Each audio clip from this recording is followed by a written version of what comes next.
Hey there and welcome back to Rimworld. My name is Pete and today we complete our very first episode in the Ice Sheet Survival series, in which we will from beginning to end play with not one but two colonists. Last episode Cobra joined the colony, we bought him off of a pirate merchant, and over the course of that episode he slowly settled in and is now, among other things, our designated rice farmer. I have also once again read all of your comments on the last episode, and surprisingly the majority of you were in favor of keeping the name Cobra. Of course, I am perfectly fine with that, so it's now Cobra and Cambiar out on the ice sheet, as we kick today's episode off with a small upgrade to our hydroponics farm. As you can see, despite the heater inside, temperatures inside of the farm are dropping rapidly because it's just too cold outside. However, there is a very simple solution for that, as we can simply add another heater. We can also have Cobra flick on the heater in the husky stables, as temperatures have once again dropped below the minimum comfortable temperature of the huskies. That lower limit is at minus 50 degrees Celsius, and outdoors we currently have a smooth minus 67, which also makes the inside of our base cold enough so that the huskies have started developing hypothermia. So a quick flick of the switch will now bring the temperatures up to a comfortable minus 45. That should keep the huskies warm enough, and just a few moments later the second heater for the rice farm is also constructed. Of course, we want to make sure to connect it directly to the geothermal generator, that way it will have a constant source of power. In the meantime, we can see Cambiar has also woken up again, and he is currently busy crafting a parka for himself. In the last episode he already made one for Cobra. His own Mega Sloth wool parka however also needs replacement, as it has reached tattered apparel status, with only 41% of its hit points remaining.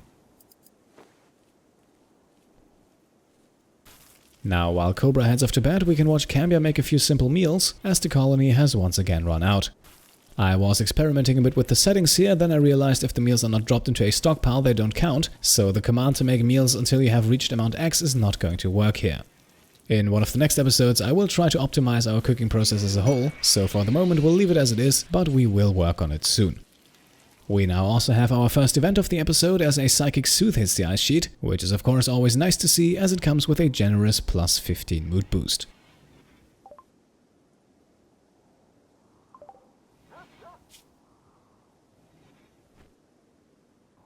And with that mood boost, Cambiar returns to making the parka, while we also queue up a small task for the huskies. We have set up a dumping stockpile here outside of the base, which we are now going to use to get rid of all the stone chunks that are currently blocking the entry. My original plan for those stone chunks was to make entering the base a bit slower. Ultimately though, they just caused a lot of enemies to stand around in the entry and not move in, and at the same time they even provided unnecessary cover for those enemies. So today we're getting rid of them and haul them outside of the base, which I think is a task that is perfectly suited for our 3 huskies. Well rested, we can now see Cobra join Cambiar in our working area, where Cobra is now busy making pemmican. Our reserves for the huskies have almost run out, and since they are hard as work as well, they deserve some replenishment. By the way, as Cambiar heads off to bed now, I have received this comment quite a few times over the course of the last few weeks, and I thought I'd address it quickly. Since Rimworld 1.0, the unstable version, is out for a while now, a few of you guys have suggested smoothing the walls in our mountain base. That is a feature that was added in 1.0 but is sadly not yet available in the version that we are playing. At the moment I also don't want to upgrade, even though 1.0 adds quite a few interesting features, but from what I've heard and seen, using 1.0 is still a bit risky at the moment. Like I said, it is still the unstable version, and that means bugs and crashes can and will happen. So I hope you understand that I have put a lot of hard work into this save file, and I really don't want to lose it. Of course, once a stable 1.0 is out I will think about upgrading. For the time being though, we will not make any changes. And with that, back to the action. Cambiar is awake again while Cobra is just about to head off to bed. And here we are, with Cobra heading into his bedroom, the parka is finished. And that means we now have brand new clothing for Cambiar, and we are ready for new projects.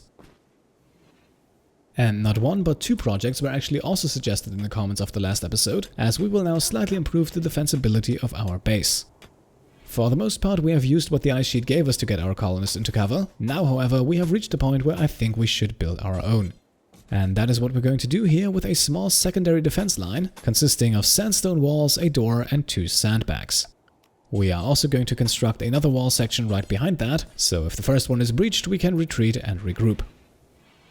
As long as we don't have enemies inside of the base, the doors will remain open of course. Now, while I'm adding commentary, I also realized that closing the door for the first line will not really do much, as the enemies could simply walk over the sandbags on the left and right.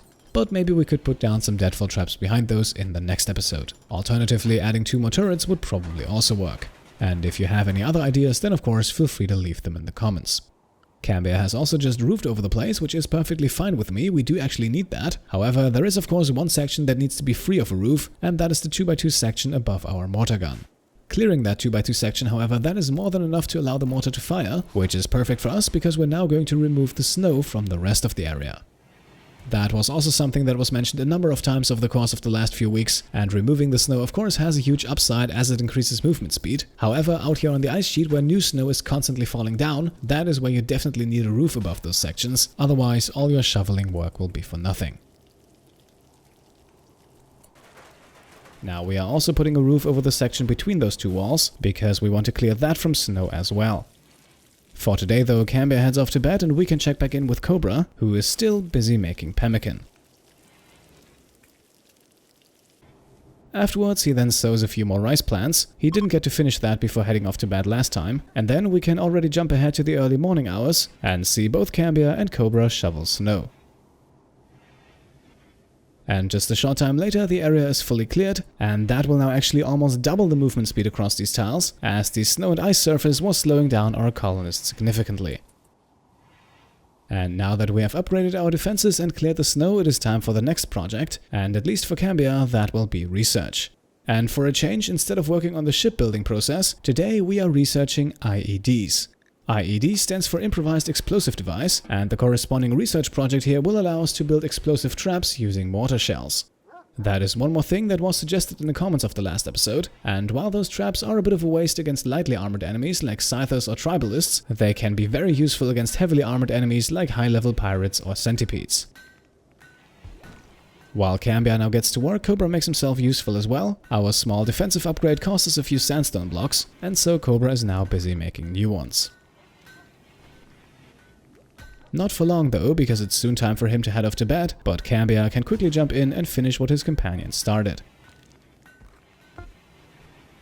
A few moments after returning to the research bench, we then have cargo pods drop down. Inside, 177 units of boom red leather, which is actually one of the lower tier leathers in the game, because it has slightly lower cold and heat insulation than most of the other leathers. Still, we will of course tell our huskies to haul everything back into the base. Worst case scenario, we can sell it and make a nice profit. The rest of the evening then passes by without any major incidents, and so we jump ahead a few hours until late at night. Cambiar is already fast asleep and Cobra is busy harvesting.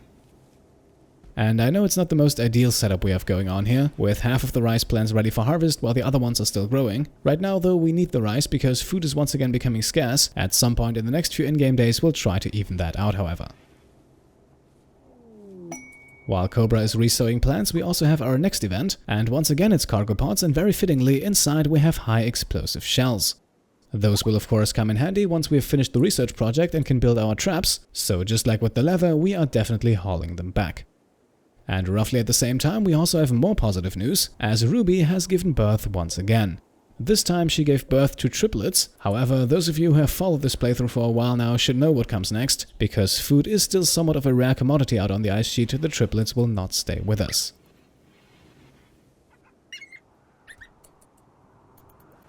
So a bit more meat for the future, and we will stay with the huskies for a moment longer, because it seems like the hauling out in the cold has caused Ruby here not only to develop hypothermia, but also to get frostbite. And since Cobra is also our designated animal handler, he will tend to that immediately. Cobra now heads off to bed, and despite the cold temperatures, our huskies head back out on the ice sheet. But since it is the afternoon, it is not that cold anymore. Temperatures are just slightly below the lower levels of the huskies, so they should be fine for 1 or 2 hauling trips, unless of course they stay out for too long. In the late afternoon then, Cobra is back and starts cooking. This time though he's making simple meals because our reserves have once again run out. And yes, in the early morning hours, after a bit of cleaning and a few small hauling jobs, Cobra is still cooking. This time he's not only using rice to make the meals, but also some of the meat we have lying around. I think we can afford to use some of that in simple meals, simply because we still have quite a few corpses left, so at least for the moment we don't have to worry about depleting our reserves too quickly.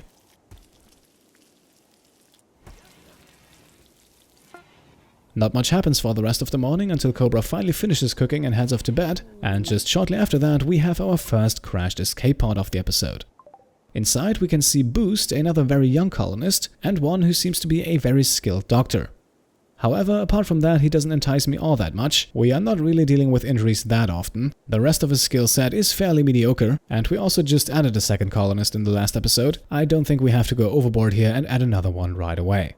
Also, Boost here has a stab scar in his torso and is bleeding out rapidly, which is not only another argument against him, but also makes it questionable whether or not we will actually be able to get him back to the base alive. So as usual, we will let the cold and the wounds do their thing, and we should then be able to haul the corpse back to the base in a few hours. And indeed, Boost is already lying dead out on the ice sheet as Cobra wakes up again, who does not seem to be in a particular rush to get the corpse back to the base, and instead focuses first on the rice farm.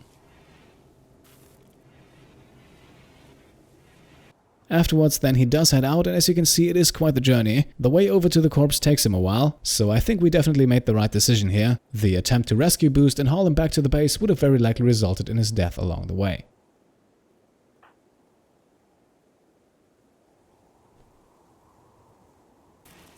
Back in the base then, Cobra once again starts cooking, but this time it's only a small bill we have prepared for him. Meanwhile, Cambiar is also awake again and proceeds with the research, and the IED research project is coming along nicely. The progress bar is already more than halfway filled, and if nothing terrible happens over the next few days, then we should hopefully be able to build our first IED trap soon.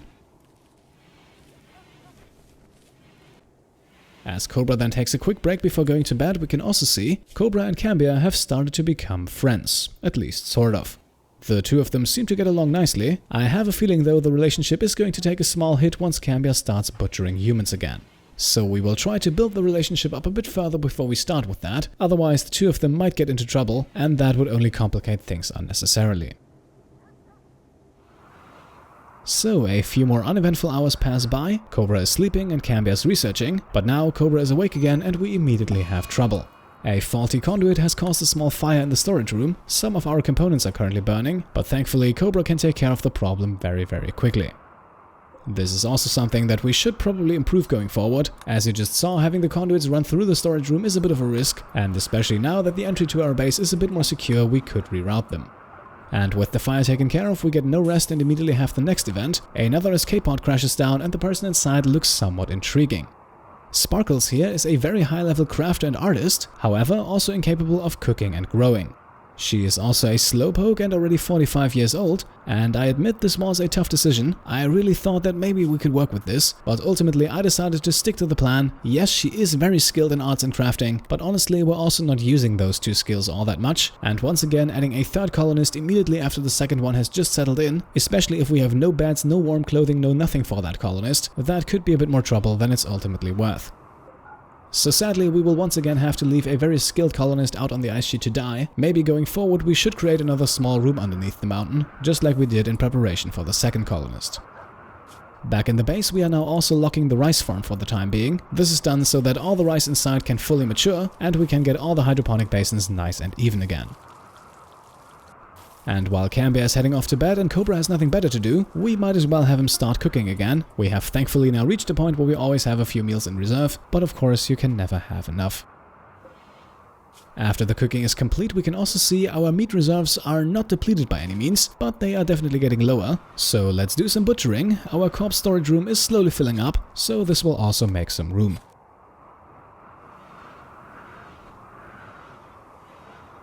Once the butchering is complete, Cobra heads out to bring another human corpse back to the base, as Sparkles of course has passed away over the last few hours.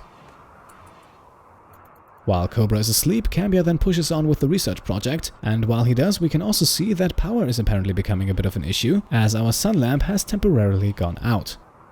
That might be because we have almost no wind and also very little sun at the moment, or because we simply have too many devices connected. It is very likely a mixture of both, but for the moment we will shut off the tailoring bench at the stove. Both of them consume a decent amount of electricity, and as long as we're not using them, we might as well shut them off. After waking up in the evening then, Cobra does what he does best, and that is cooking. He has rapidly improved his cooking skill over the last few days, and that is nice to see because he also has a flame of passion for that. So going forward, he will very likely be in charge of food for the colony, both in terms of growing it and also preparing it. Cambiar meanwhile has not been idle either, and just before it's time for him to head off to bed, he finishes the IED research project. With that, we have now unlocked the ability to build explosive IED traps, and well, why not get on that immediately? Of course, just after shutting down the research bench to save a bit of power. Now, we are taking Cobra outside of the base here, and what we're building might look a bit confusing at first. There are quite a few different ways to utilize IED traps. One thing I want to make sure of though is that they are not wasted on the wrong types of enemies. Blowing up a Scyther with an IED trap that we cannot recover is a bit of a waste in my opinion, if that Scyther would have also gone down to a deadfall trap. So what we're building here are two separate corridors that we can use depending on the types of enemies we're facing. Of course, both corridors will lead into our base, or rather into the traps, but only one of them will be open at a time. The one at the bottom will have nothing in it and will be open when we face weaker enemies. Enemies such as tribalists, weak animals, small groups of pirates or Scythers.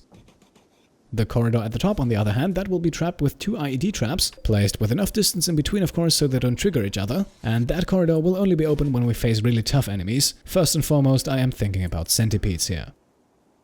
For the moment, we will of course leave that corridor closed off. Thankfully, especially centipedes are so incredibly slow, so that we should have more than enough time to open and close doors depending on the situation at hand.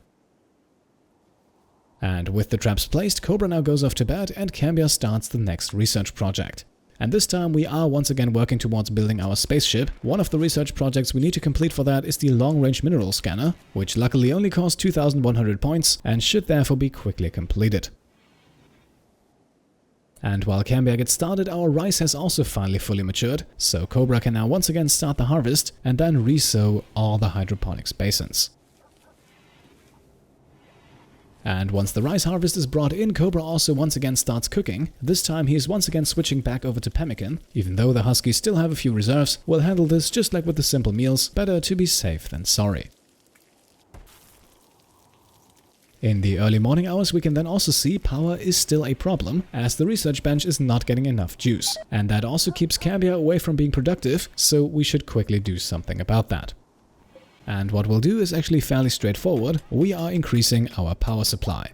To do that, we need to mine out just a small bit of the mountain here. In a lucky coincidence, we also find some silver while doing that, but we'll leave that be for the moment, and instead we'll go all out and build 3 new solar panels. Even with a small amount of sunshine, that should be enough to take care of our problems, and if it isn't, well, we have some space, we could always add more. Now, the whole building process does take a while, but in the late evening all 3 panels are constructed, Cambiar heads off to bed, and our power issues should be solved. Building the 3 panels, however, consumed quite a bit of steel, and to get our reserves back up, Cobra is now going to disassemble a few mechanoids. We have quite a few laying around in our storage room. I can't really see how many to be honest, but we should easily be able to get 200 to 300 steel from them. And indeed, after the task is completed and the steel is hauled back into the storage room, we have gained just over 250 units of steel, which should keep us covered for whatever comes next.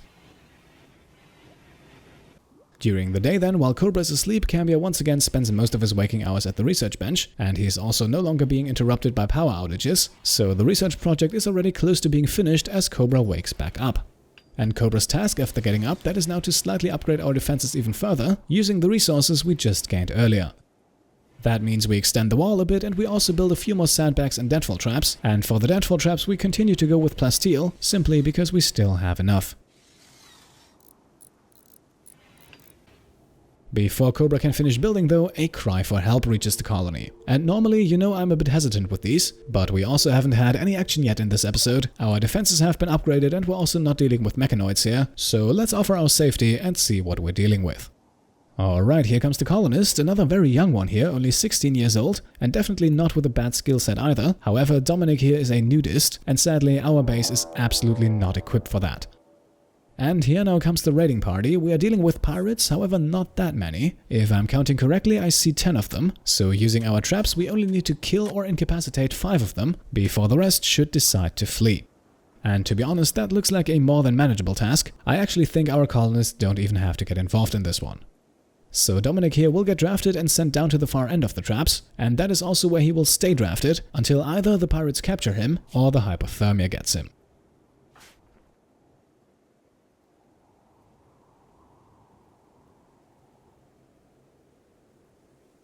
And here now come the pirates, and to be honest, it's not looking good for them. We will of course tell Cobra to stay back behind our defenses just in case, but like I said, I don't think he needs to get involved.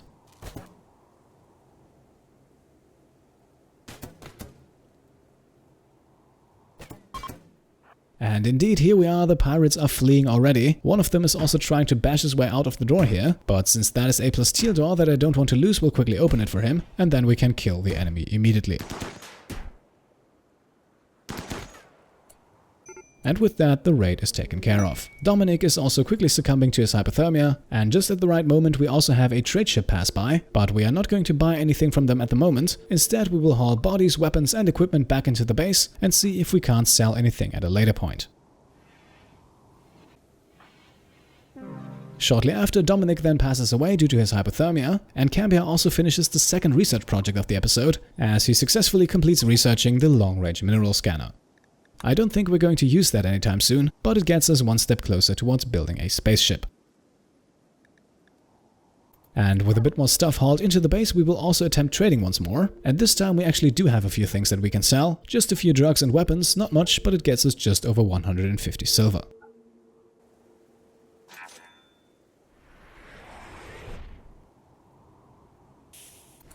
After hauling back some ambrosia, we can also sell that for a meager profit of 32 silver. And with that, as Cambiar heads off to bed, Cobra finishes the harvest and is now rearming deadfall traps, I think we can wrap up today's episode. Once again, I think we have made good progress. Cobra and Cambiar are complementing each other nicely. We are growing food at a fast enough pace to keep the colony fed, and our defenses are looking strong as well. So in the next episode we will see if that keeps up. And no, I have also not forgotten the Ancient Danger. We will very likely open that up soon as well. For today, however, if you liked the episode, then I would be happy if you could leave a thumbs up. And of course, if you enjoy what I'm doing and want to support the channel, then you can either subscribe if you haven't already, or you can check out and maybe pledge to the Pete Complete Patreon. Thank you all for watching, and I'll see you next time. Cheers.